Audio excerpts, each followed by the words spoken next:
Bom dia de novo. Eu quero conversar hoje um pouquinho com vocês sobre Allan Kardec. Você sabe quem foi Allan Kardec? Alguém que eu admiro muito, que foi o codificador da doutrina espírita.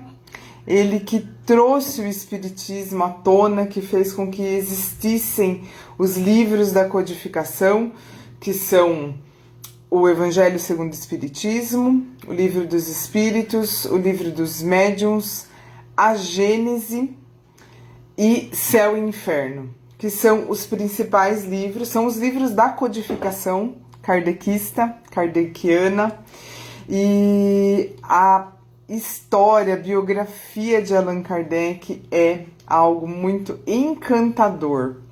Esses dias eu estive lendo a biografia dele neste livro aqui, O que é Espiritismo, que é dele, inclusive, porém a biografia que está no início do livro não foi escrita por ele, não é autobiografia.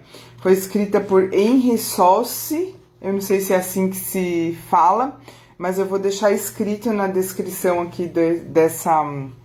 Depois, na hora que o vídeo ficar gravado, vai ficar na descrição para vocês verem. E então, eu vou fazer uma leitura comentada aqui do meu próprio resumo da biografia de Allan Kardec que está nesse livro, tá? Então, esse resumo e os comentários são baseados na biografia de Allan Kardec, escrita por Henri Sauce, desse livro que é Espiritismo, que está nas páginas 9 a 58 da primeira edição de 2011 desse livro da editora FEB, que é a Federação Espírita Brasileira. Eu também vou ler alguns trechos do livro, alguns pedacinhos muito que eu selecionei, que eu pensei ali no meio de toda essa história tão linda e tão especial do codificador da doutrina espírita. Então, ele nasceu em Sião em 3 de outubro de 1804. O nome dele de batismo é Hippolyte Léon Denisard Rivail.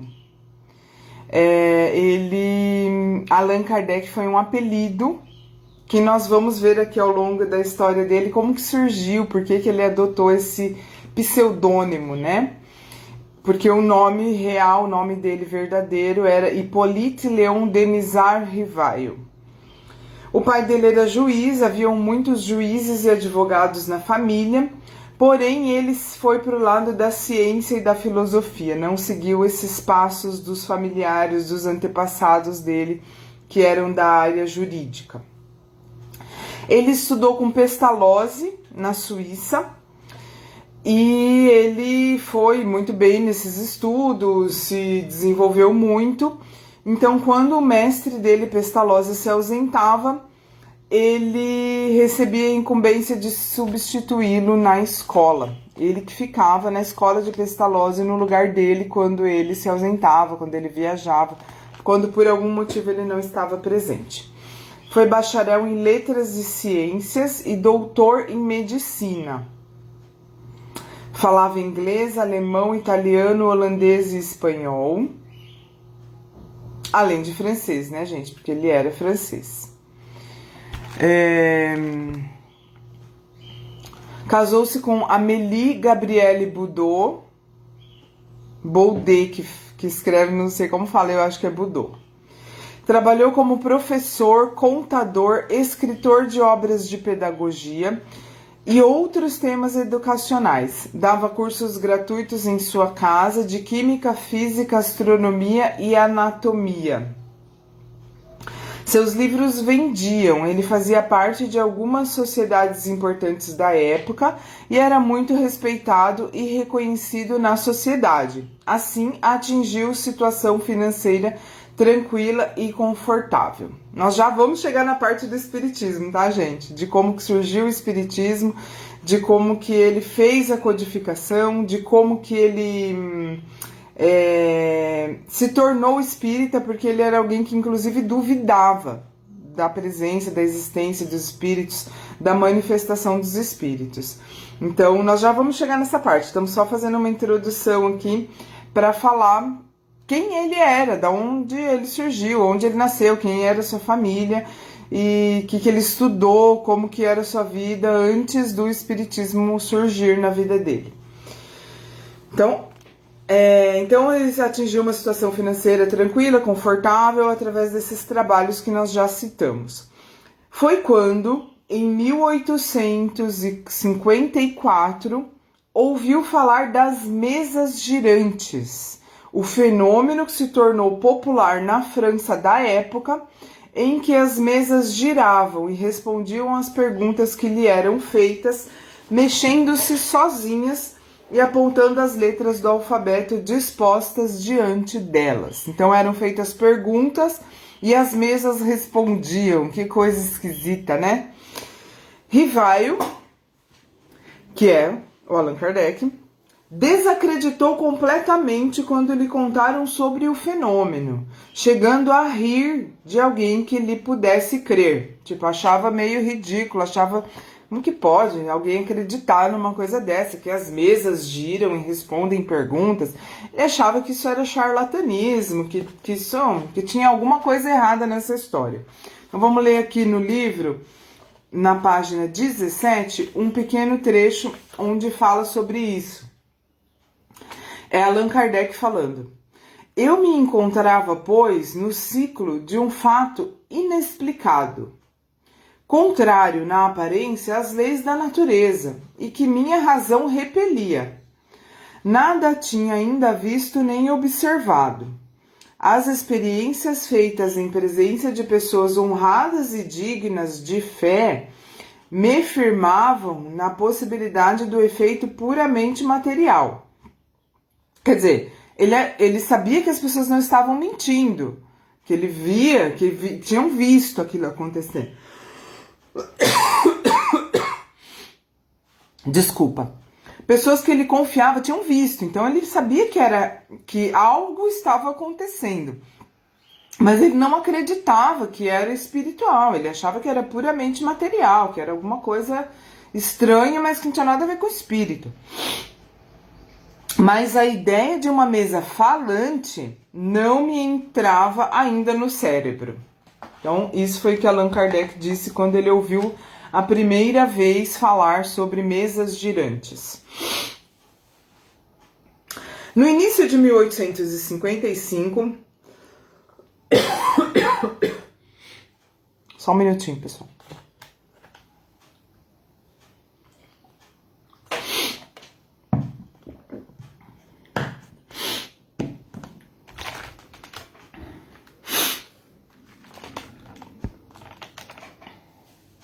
No início de 1855, pessoa de sua confiança lhe relatou o fato, falando sobre a possibilidade de haver interferência dos espíritos no acontecimento. Mesmo assim, Allan Kardec não acreditou, que nessa época ele ainda era Rivaio, não era Allan Kardec. Não ainda tinha adotado esse pseudônimo, tá? Então, mesmo assim, ele não acreditou,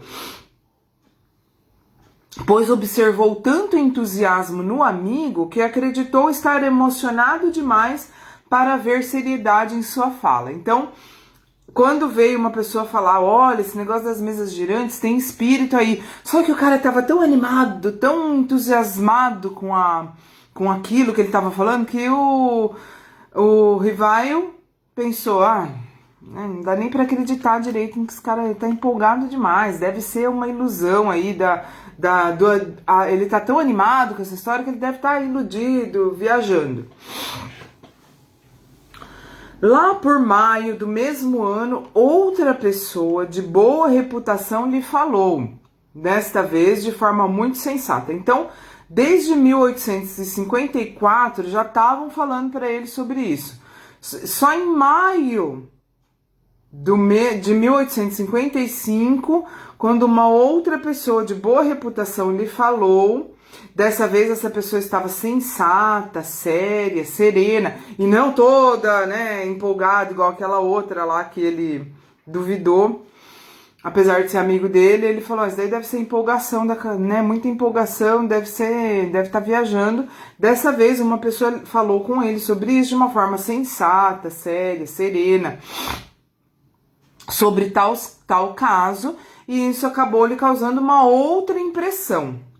Tal senhor o convidou a assistir às experiências na casa de uma senhora. Gente, eu não tô citando nomes aqui, mas no livro, que isso que eu tô lendo para vocês e comentando, é um resumo da parte inicial desse livro aqui, que é a biografia de Allan Kardec, tá?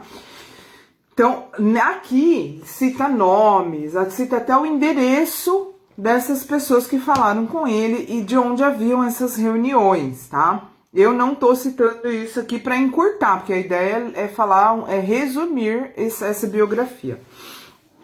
Então, essa pessoa convidou ele para assistir essa reunião onde aconteciam essas manifestações. Rivaio aceitou o convite e foi assistir pessoalmente o show, né? Coisa que ele considerava, nossa, estão fazendo um show aqui. Ele duvidava, ele até meio que internamente chegava meio que debochado daquilo. Então, ele foi assistir pessoalmente o show no intuito de provar que não era racional acreditar e que provavelmente tratava-se de charlatanismo, de truques para entreter e enganar plateias ignorantes. Então ele não acreditava absolutamente.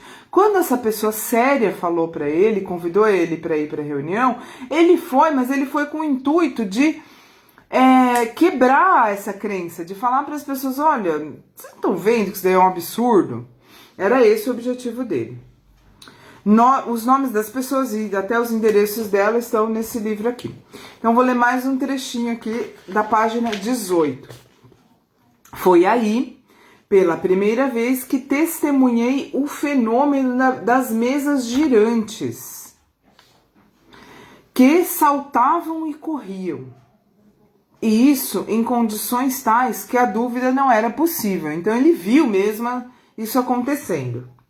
Aí vi também alguns ensaios muito imperfeitos de escrita mediúnica, em uma ardósia com o auxílio de uma cesta. Minhas ideias estavam longe de se haver modificado, ou seja, ele continuava duvidando. Mas naquilo havia um fato que devia ter uma causa. Ele estava vendo a coisa acontecer, devia ter uma causa por trás daquilo. Entrevi, sob essas aparentes futilidades, e a espécie de divertimento que com esses fenômenos se fazia, alguma coisa de sério, e como que a revelação de uma nova lei que a mim mesmo prometi aprofundar. Então, quando ele viu com os próprios olhos aquilo acontecendo, aquilo que ele duvidava até que existia, que acontecia mesmo, que ele viu as tais mesas e a cesta lá, se mexendo sozinha, ele falou, vou me aprofundar nesse negócio. Então ele passou a frequentar as reuniões com o intuito de observar.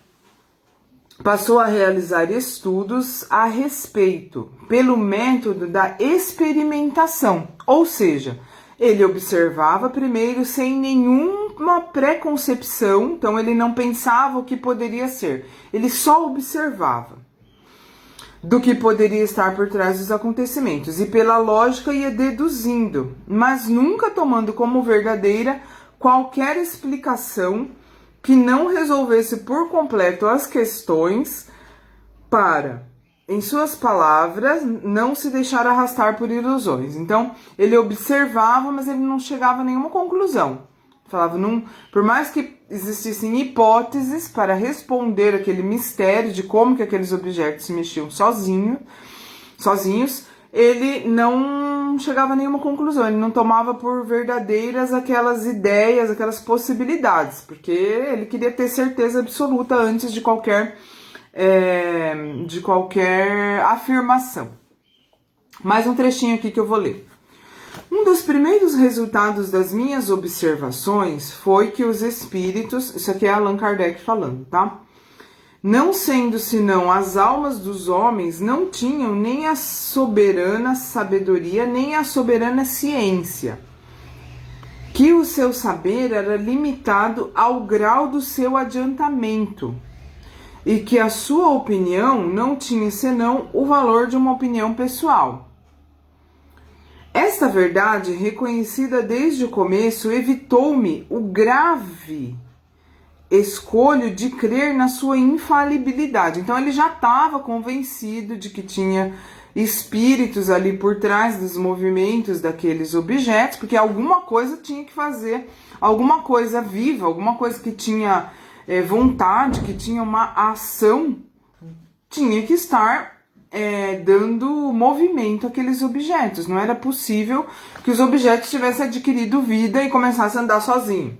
Então, algo tinha que estar por trás. Então, ele começou a entender que existia, sim, alguma coisa por trás daquilo, que ele começou mesmo a chamar de espírito, começou a acreditar que eram espíritos, mas reconhecia desde o começo e evitou-me o grave escolho de crer na sua infalibilidade. Então, ele não acreditou, tipo assim, então se tem um espírito aqui falando, com certeza é verdade essa resposta que ele deu. Foi feita uma pergunta e essa resposta tem que acreditar porque foi um espírito que disse. Não, espíritos eram somente espíritos, não é o fato de ser um espírito que diz que ele está dizendo a verdade. E preservou-me de formular teorias prematuras sobre a opinião de um ou de alguns. Então ele viu que tinha algo ali, que tinha espírito ali falando, entre aspas, mas ele não é só porque tinha um espírito falando que ele acreditava. Só o fato da comunicação com os espíritos, o que quer que eles pudessem dizer, provava a existência de um mundo invisível. Era já um ponto capital, um imenso campo franqueado às nossas explorações, a chave de uma multidão de fenômenos inexplicados antes, né? O segundo ponto, não menos importante, era conhecer o estado desse mundo e seus costumes. O que fazem? Quais são os costumes desses tais espíritos aí que estão aparecendo, que estão se manifestando, fazendo os objetos se mexerem? É engraçado imaginar isso, né? Ele queria conhecer os costumes desses espíritos. Se assim nos podemos exprimir.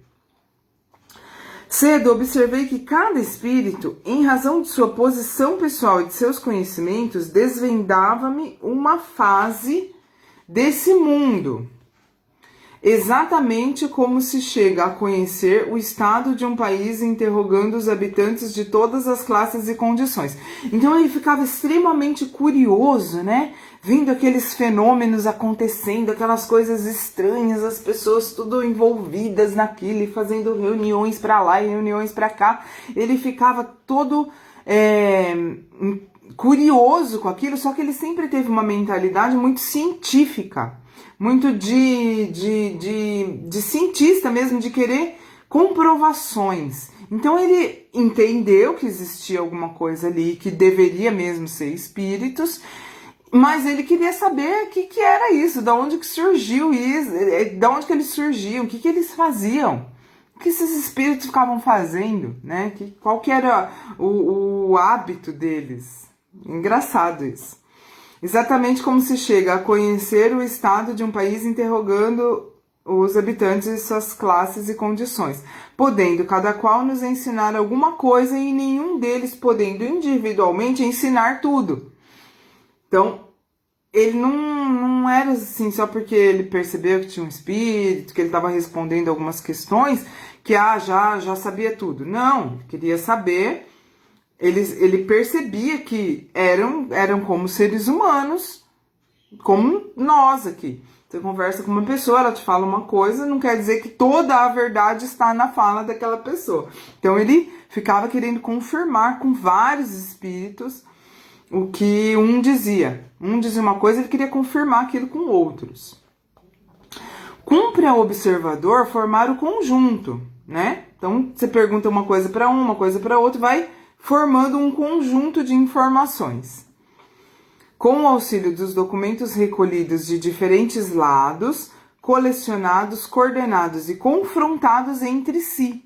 Então você pega uma informação de uma pessoa, pega um documento ali, um fato ali, um outro depoimento de uma outra pessoa, junta tudo, confronta, vê o que sobra que pode ser considerado verdade. Foi assim que ele foi fazendo para se convencer do que os espíritos estavam dizendo.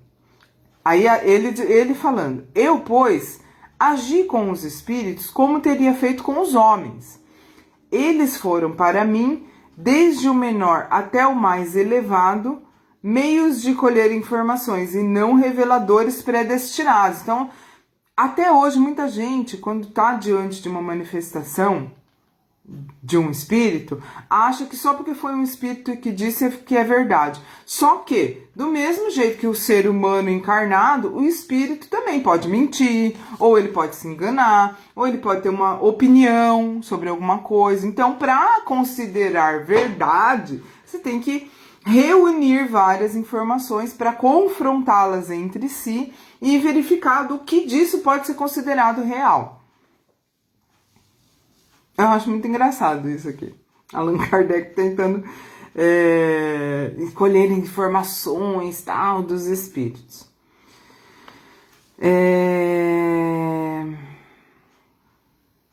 Isso aí. Então, continuando aqui, eu li os trechos da página 19 e 20. Dessa forma, vemos que Rivaio não se tornou um entusiasta. Então, ele não ficou assim, nossa, os espíritos estão falando, vamos... Se entusiasmou e saiu contando para todo mundo que o espírito falou isso, que o espírito falou aquilo e é real, tal. Não, ele não se tornou um entusiasta. Não tinha nenhum interesse em manter qualquer tipo de estudo ou participação e chegou a pensar em deixar de lado esse estudo. Ele menciona, e está escrito aqui nesse resumo, nessa biografia que eu resumi, que ele pensou em deixar de lado. Tinha hora que ele falava, vai... Deixa pra lá esse negócio. Não tinha nenhum interesse pessoal nisso. Inclusive, várias vezes negou-se aos pedidos de participantes das reuniões, seus amigos, que insistiam para que o ajudassem a organizar as anotações. Então, os caras que participavam das reuniões, que estavam realmente entusiasmados com aquilo, eles faziam anotações. E eles queriam que o Rivaio, que é o Allan Kardec,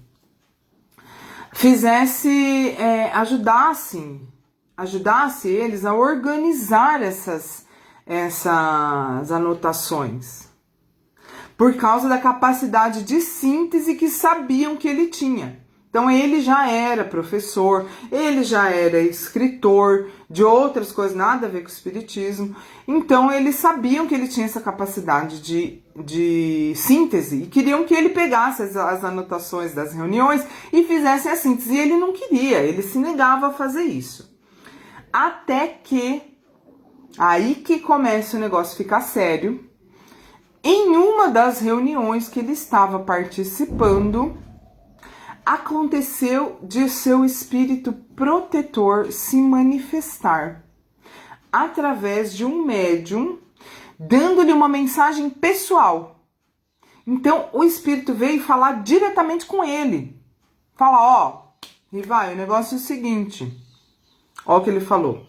Revelando que haviam convivido como druidas em encarnação precedente na região da Gália, quando Rivaio se chamava Allan Kardec. Então, naquela encarnação anterior, onde ele e esse espírito que estavam se manifestando, ele se chamava Allan Kardec. É daí que vem esse pseudônimo que ele passou a adotar quando ele começou a escrever livro espírita. E que ele estava sendo chamado a uma missão. Então esse espírito veio falar diretamente para ele, revelando que eles tinham sido conhecidos em outra encarnação e que ele, nesta encarnação, o Rivaio, que tinha sido Allan Kardec em outra, estava sendo chamado a uma missão. E aí ele questionou o espírito e passou um tempo resumindo, ele acabou aceitando as tarefas que lhes eram pedidas, porque realmente veio forte essa revelação desse espírito. Então, Dessa forma, aceitou as tarefas que lhe eram pedidas. Voltou a frequentar as reuniões, que ele tinha parado de ir nas reuniões mediúnicas, passou a fazer as suas próprias anotações e deu finalidade determinada às sessões que antes eram feitas de forma aleatória. Então, antes o espírito vinha, falava qualquer coisa, os participantes resolviam perguntar o que vinha na cabeça na hora, e ele começou, já que ele estava sendo chamado a uma missão, ele falou, não, então vamos organizar esse negócio. Ele voltou a participar das reuniões, começou a fazer suas próprias anotações e deu uma finalidade determinada a essas reuniões. Ele passou a trazer questões que ele elaborava antecipadamente. Então, ele ia para as reuniões já com aquelas questões que ele queria resposta, já escritas, já pré-definidas. E tinha o objetivo de responder problemas filosóficos, psicológicos e sobre o mundo invisível. Então, ele passou a realmente fazer um estudo, né? Procurou fazer uma investigação séria sobre essas manifestações desses espíritos. Essas mesmas questões, mais tarde, formaram o Livro dos Espíritos. Então, quando ele começou a frequentar essas reuniões e trazer questões pré-estabelecidas e dar uma finalidade para aquelas coisas aleatórias que estavam acontecendo, foi quando ele, depois essas anotações dele formaram o Livro dos Espíritos. Resultado de organização, compilação de respostas que recebera de mais de 10 médiuns diferentes em ocasiões diversas, as quais foram comparadas entre si para averiguação. Então, ele continuou naquele mesmo método. Não é porque eu teve uma resposta sobre uma pergunta hoje, aqui em determinado lugar, trazida por determinado médium, que ele acreditava. Ele fazia as mesmas perguntas em outro local, em outro momento, para outro médium, para outro espírito se manifestando através de outro médium. Para ele acreditar, tinha que ter toda essa averiguação, para ele levar em consideração. O livro ficou pronto em 1857, o qual decidiu assinar como Allan Kardec, para evitar confusão entre suas obras anteriores e essa, que era espírita e precisava ser diferenciada. Então, para diferenciar os livros que ele tinha escrito antes, como Rivaio, que eram de questão científica, nada a ver com o espiritismo, para diferenciar o Livro dos Espíritos dessas outras obras anteriores, que ele começou a assinar como Allan Kardec. Mais para frente, as datas, os endereços, os nomes dos envolvidos estão todos citados, mencionados e explicados aqui nesse livro.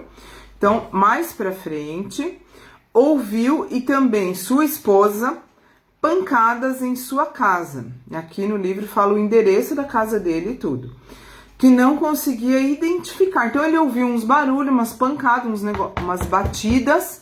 A esposa dele também ouviu e ele não conseguiu identificar de onde que vinha aquilo.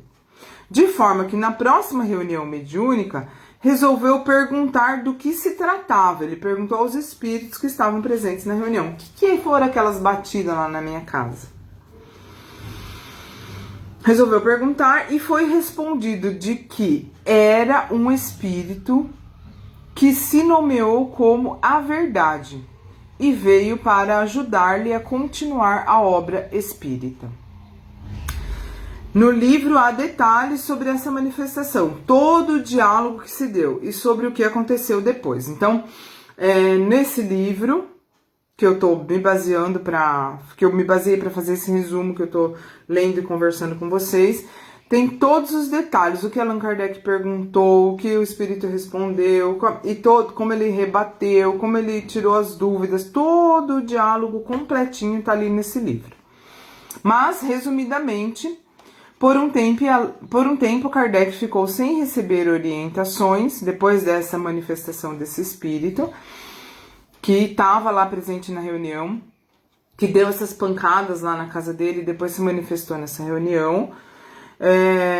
Por um tempo, Allan Kardec ficou sem receber orientações ou mensagem dos espíritos, mas sua próxima missão foi revelada por mensagens recebidas por diversos médiuns em locais diferentes, dias diferentes, que não se conheciam entre si, muito menos sabiam das mensagens recebidas uns pelos outros. Então, um espírito lá numa cidade X um espírito se manifestou numa cidade X através de um médium X.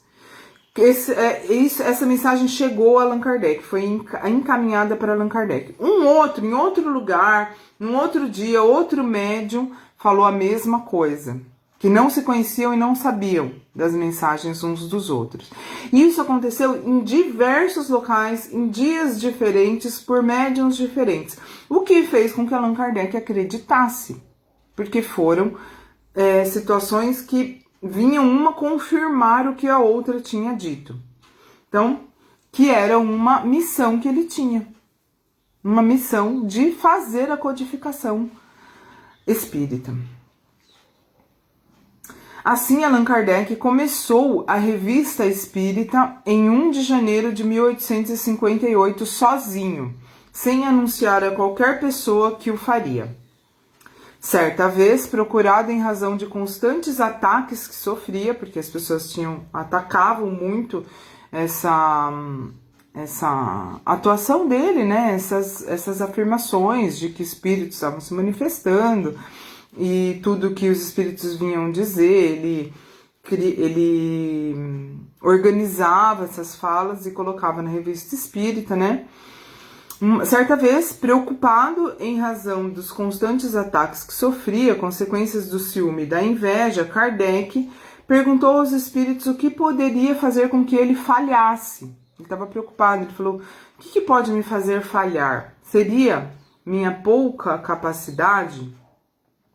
E recebeu a resposta, que eu vou ler aqui do livro, na página 27. Recebeu dos espíritos que responderam a essa questão sobre o que poderia fazê-lo falhar, página 27 a 28. Ele falou: seria minha insuficiência de aptidões?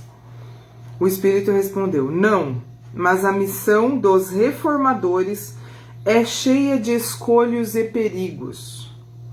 A tua é rude, previno-te, porque é ao mundo inteiro que se trata de agitar e transformar. Realmente, né? A doutrina espírita transformou a mentalidade das pessoas. Não creais que te seja suficiente publicar um livro, 2 livros, 10 livros, e ficares tranquilamente em tua casa. Não. É preciso te mostrares no conflito. Contra ti se assolarão terríveis ódios, implacáveis inimigos tramarão a tua perda. Estarás exposto à calúnia, à traição, mesmo daqueles que te parecerão mais dedicados. As tuas melhores instruções serão impugnadas e desnaturadas. Sucumbirás mais de uma vez ao peso da fadiga. Em uma palavra, é uma luta quase constante que terás que sustentar com o sacrifício do teu repouso, da tua tranquilidade, da tua saúde e mesmo da tua vida, porque tu não viverás muito tempo. Pois bem, mais de um recua quando, em lugar de uma vereda florida, não encontra sob seus passos senão espinhos, agudas pedras e serpentes. Para tais missões, não basta a inteligência.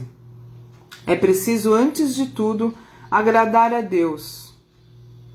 Para agradar a Deus, humildade, modéstia, desinteresse, porque abatem os orgulhosos e presunçosos. Então, o Espírito deu a letra ali para ele, né? Ó, meu filho, negócio que o que te espera não é fácil, não. Você vai sofrer, vão te atacar. Quando você estiver cansado, vai continuar sendo difícil. E você vai ter que ser humilde, modesto e desinteressado. Para lutar contra os homens é necessário coragem, perseverança e firmeza inquebrantáveis. É preciso também ter prudência e tato para conduzir as coisas a propósito e não comprometer-lhes o êxito por medidas ou palavras intempestivas. É preciso, enfim, devotamento, abnegação e estar pronto para todos os sacrifícios. Isso foi o que o Espírito respondeu quando ele perguntou: o que pode me fazer falhar? Foi só essa respostinha básica aí, né? Que veio para mostrar que a tarefa dele não seria nada fácil. E o que a gente vai, o que vem pela frente mostra todo o sacrifício que Allan Kardec fez para que a doutrina espírita existisse. Nós não vamos falar tudo hoje. Vou fazer em duas partes esse resumo da biografia de Kardec. Então, vamos só mais um pouquinho e depois vai ficar o gostinho de quero mais para saber o que aconteceu depois, né? Como que Allan Kardec fez vir ao mundo a doutrina espírita, que nós consideramos o consolador prometido por Jesus. Não é Allan Kardec o consolador, e sim a doutrina é o consolador, né? O espiritismo é o consolador prometido. Então, mais um pedacinho aqui dessa biografia de Allan Kardec e o resto fica para amanhã, tá? E isso, segundo os relatos, então, depois dessa resposta basiquinha aí do espírito, né, que falou para ele, Allan Kardec, entre aspas, brincando aqui, né, gente, caiu na besteira de falar: o que pode me fazer falhar? O espírito relatou anos de verdadeira abnegação e sacrifício que seriam necessários: o sacrifício da saúde, o sacrifício da tranquilidade, sacrifício do descanso. Falou um monte de coisa que ia acontecer com ele, de dificuldades extremas que ele ia passar, porque a missão dele não era fácil. Daí depois diz, né, e isso segundo os relatos e desabafos do próprio Allan Kardec se realizou.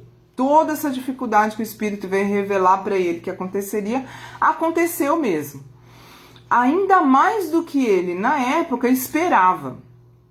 Ele foi muitas vezes de forma cruel, odiado, injuriado, caluniado, atacado, traído, injustiçado, enganado pela falsidade, vítima de intrigas.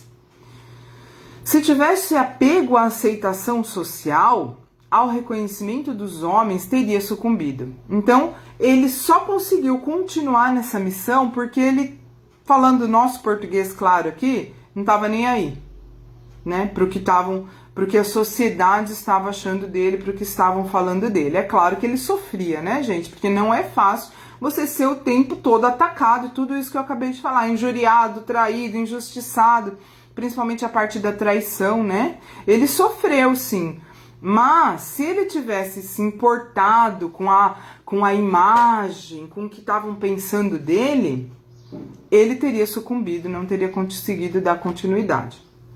Mesmo assim, trabalhou incessantemente até que comprometesse a sua saúde e sua vida. Mas não desanimou e atribuiu sua força à assistência dos bons espíritos e pelo fato de ter sido prevenido de que isso iria acontecer. Então, essa mensagem que eu li, que o Espírito veio trazer para ele, foi a força dele. Por quê? Porque ele pensava, quando ele sofria todas essas coisas que eu falei, ele já estava esperando por isso, ele não foi pego desprevenido. Então ele já estava esperando, ele já sabia que ia acontecer, inclusive os problemas de saúde, e junto com a assistência dos espíritos que não o abandonavam, né, os espíritos protetores, os amigos espirituais, que ele conseguiu dar continuidade. Em 1858 fundou a Sociedade Espírita e em 1859 solicitou tornar-se não mais diretor. Ele fundou em 58 e em 59 ele pediu para os membros que ele não queria mais ser diretor, porque ele queria ser um simples membro, tendo em vista as inúmeras e árduas tarefas que precisava se dedicar. Porém, sua solicitação não foi aceita. Ele foi reeleito por unanimidade e cedeu. Então, além de tudo que ele já tinha que fazer, que já estava acabando com a saúde dele, com o descanso dele, mas ele nunca reclamou. Ele acabou cedendo e continuou sendo diretor da Sociedade Espírita. A doutrina se expandiu pela França. Kardec viajava para conhecer as reuniões que se formavam em diversas cidades e se felicitava ao verificar a seriedade com que evoluíam, pois sempre temia que se tornassem divertimento aos afeitos de fenômenos. Então ele viu a doutrina espírita se expandir na França. Isso é uma coisa muito legal, né? Saber que ele pôde, ainda em vida, presenciar a expansão da doutrina espírita, e ele preocupado, porque ele sabia que era algo muito sério, que vocês viram, né, como eu falei no começo, como ele duvidou e o quanto ele foi sério e o quanto ele fazia averiguações para depois começar, talvez, a acreditar no que os espíritos diziam. Até antes de acreditar que eram espíritos, ele teve muitas dúvidas e ele pesquisou muito, ele estudou muito, ele averiguou muito para começar a acreditar que eram espíritos mesmo, que estavam se manifestando. Então, depois, com todo esse trabalho, com todos esses ataques, por sendo injuriado, odiado, traído, com tudo isso, pelo menos ele teve a alegria de ver a doutrina espírita se expandir, crescer, e ele ia pessoalmente nas reuniões em várias cidades para verificar se estavam levando a sério, se não estava virando uma brincadeira, se não estava virando um divertimento, porque até hoje existe gente que gosta do fenômeno e não quer nem saber o que está por trás, não quer nem saber se aquilo é sério ou não, né? Então, dentre os conselhos que dava, né, a gente vai finalizar hoje por aqui, tá? E continuar depois. Então, vamos finalizar com essa última frase aqui, que foi um conselho. Dentre os conselhos que dava aos centros espíritas da época, que cresciam em qualidade e número, ou seja, não era só quantidade, aqui citaremos algumas das muitas frases de Kardec que serviram de conselho e guia para os espíritas da época e servem ainda hoje para todos nós. Então eu vou ler aqui duas frases que Kardec disse para dar conselho a esses centros da época, centros espíritas, essas reuniões da época, para que desse tudo certo, para que as coisas continuassem sendo sérias e de acordo ao que era necessário para ter qualidade, né? Não virar uma bagunça, não virar apenas um divertimento, uma questão de fenômenos. Vamos lá, então o que Kardec disse? Os espíritos enganadores tudo podem imitar, tudo, exceto o verdadeiro saber e o verdadeiro sentimento. Então, estava aí a dica para verificar se não eram espíritos enganadores que estavam se manifestando, né? Verificar se eles estavam manifestando um verdadeiro saber e um verdadeiro sentimento. Outra frase. Para escapar à cilada, é preciso, antes de tudo, fugir ao entusiasmo que cega. Então, não ficar se empolgando, o espírito se manifestou, né? Ficar se empolgando. Não é para ficar entusiasmado demais, porque o entusiasmo cega. Então, escapar à cilada é preciso, antes de tudo, fugir ao entusiasmo que cega, ao orgulho que leva certos médios a acreditarem-se os únicos intérpretes da verdade. É preciso que tudo seja friamente examinado. Então, não envolver emoção. Ser frio ao examinar aquilo que é trazido, para verificar se realmente é espírito. Friamente examinado, maduramente pesado, confrontado, e se desconfiamos do próprio julgamento, o que é muitas vezes mais prudente, é preciso recorrer a outras pessoas.